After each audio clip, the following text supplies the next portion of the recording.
जय हिंद दोस्तों, आज हम एक नया टॉपिक लेके आए हैं जनगणना।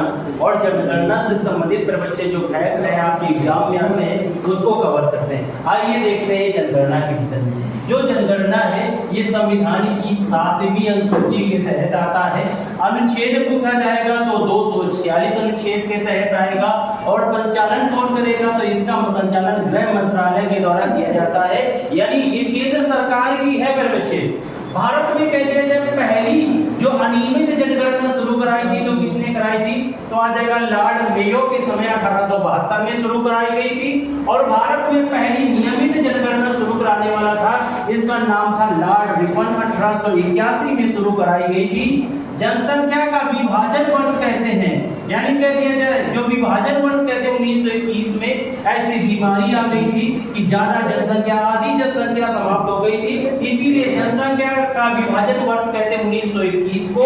जनसंख्या का लघु विभाजन वर्ष यानी कह दिया जाए 1951 को कहते हैं, क्योंकि मेरे बच्चे जब जनगणना हुई थी तो भारत से पाकिस्तान जो लोग ट्रांसफर हुए थे कई लोग मारे गए थे, तो इसी वजह से जनसंख्या का लघु विभाजन वर्ष 1951 आ जाएगा। भारत का सबसे आबादी वाला देश है, यानी सबसे ज्यादा आबादी किस देश की है तो जिस देश में हम रहते हैं उसी का नाम है भारत। ये विश्व की आबादी का यानी 17.5% है, 17.5% है। भारत का क्षेत्रफल विश्व के क्षेत्रफल का 2.4% है, यानी क्षेत्रफल में हम आते हैं मेरे बच्चे 2.4% में आते हैं, यानी क्षेत्रफल में हमारा 7वां स्थान है। और पहला स्थान क्षेत्रफल में आता है रूस का।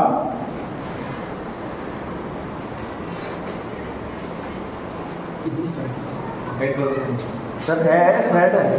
अब आते हैं जनगणना 2011 की जो 15वीं जनगणना है, इसके विषय में क्वेश्चन आते हैं कि भाई कौन से नंबर की है तो ये 15वीं जनगणना आ जाएगी। लेकिन स्वतंत्र भारत की पूछा जाए तो कौन सी जनगणना आ जाएगी तो स्वतंत्र भारत की 7वीं जनगणना आ जाएगी।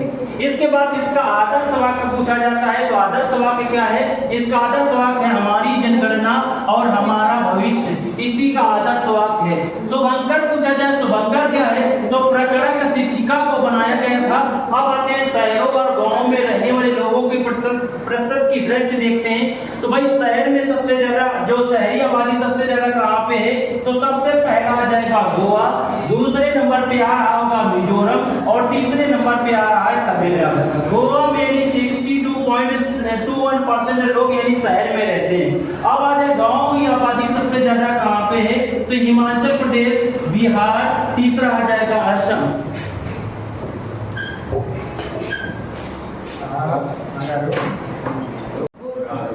बालक हम लोग बात कर रहे हैं सर्वाधिक जनसंख्या वाला राज्य कौन सा है, तो सर्वाधिक जनसंख्या वाला राज्य आ जाएगा उत्तर प्रदेश, यूपी आ जाएगा, जिसमें कह दिया जाए 19.98 करोड़ जनसंख्या पाई जाती है। और सबसे निम्नतम कह दिया जाए तो निम्नतम कौन आ जाएगा, निम्नतम आ रहा होगा सिक्किम कह दिया जाए। फिर आता है कि भाई सबसे अधिक आबादी वाला केंद्र शासित प्रदेश यूटी कौन सा होगा तो यूटी आएगा नई दिल्ली आ जाएगा। अब आ जाए भाई सबसे निम्न कह दिया जाए, निम्न कम आबादी वाला कह दिया जाए तो लक्षद्वीप आएगा, लक्षद्वीप में सबसे कम आबादी पाई जाती है।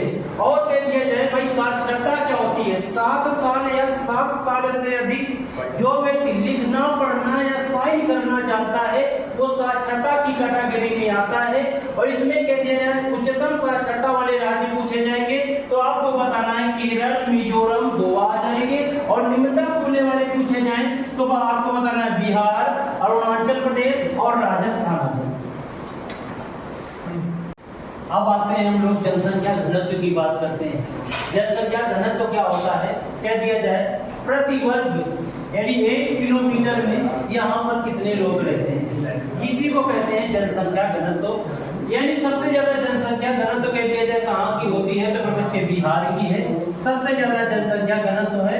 लेकिन कह दिया जाए सबसे कम किसकी है तो कम आ जाएगी अरुणाचल प्रदेश की, सबसे कम पाई जाती है मात्र 17। अब भारत की जनसंख्या घनत्व है कितनी है तो 382 है, 382 भारत की जनसंख्या घनत्व है। अब बात कर रहे हैं हम लोग जनसंख्या घनत्व केंद्र शासित प्रदेश में कह दिया जाए तो वही शीर्ष में आ जाएगा आपका दिल्ली की है और निम्नतम आ जाएगा अंडमान निकोबार की। अब यानी कह दिया एससी यानी शेड्यूल कास्ट कह दिया जाए जनसंख्या वाले राज्य, तो सबसे पहले आता है यूपी, फिर दूसरे नंबर आता है वेस्ट बंगाल। न्यूनतम कह दिया जाए तो न्यूनतम में आता है अरुणाचल प्रदेश और गोवा।